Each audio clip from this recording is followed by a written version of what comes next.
Seoul, Reuters, South Korea warned of a second wave of the new coronavirus on Sunday as infections rebounded to a one-month high, just as the authorities were starting to ease some pandemic restrictions. "It's not over until it's over," President Moon Jae-in told the nation, saying a new cluster shows the virus can spread widely at any time, and warning of a second wave late this year. The Korea Centers for Disease Control and Prevention (KCDC) reported 34 new infections, the highest since April 9, after a small outbreak emerged around a slew of nightclubs, prompting the authorities to temporarily close all nightly entertainment facilities around the capital. The death toll remained at 256.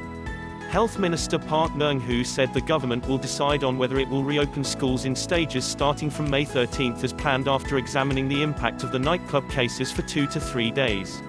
Battling the first major coronavirus outbreak outside China, South Korea brought infections of the virus, and the disease COVID-19 that it causes, down drastically through widespread testing, aggressive contact tracing and tracking apps.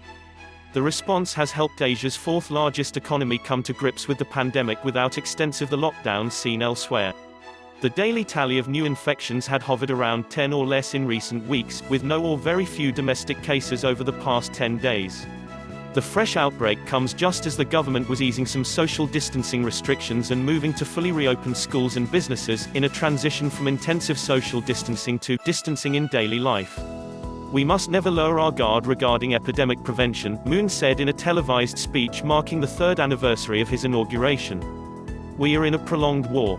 I ask everyone to comply with safety precautions and rules until the situation is over, even after resuming daily lives." He said the KCDC will get greater power as part of the long-term fight and be renamed the Disease Control and Prevention Administration to reflect its enhanced position, while the authorities beef up local expertise.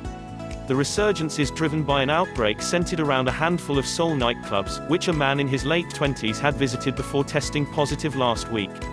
At least 24 out of the 26 new domestically transmitted infections were traced to that man, bringing the infections related to the case to 54, the KCDC said.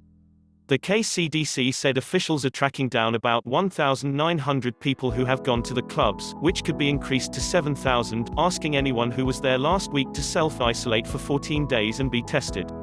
This case is once again showing a rapid spread of the virus as well as high infectiousness, KCDC Director Jang Yoon-kyung told a briefing.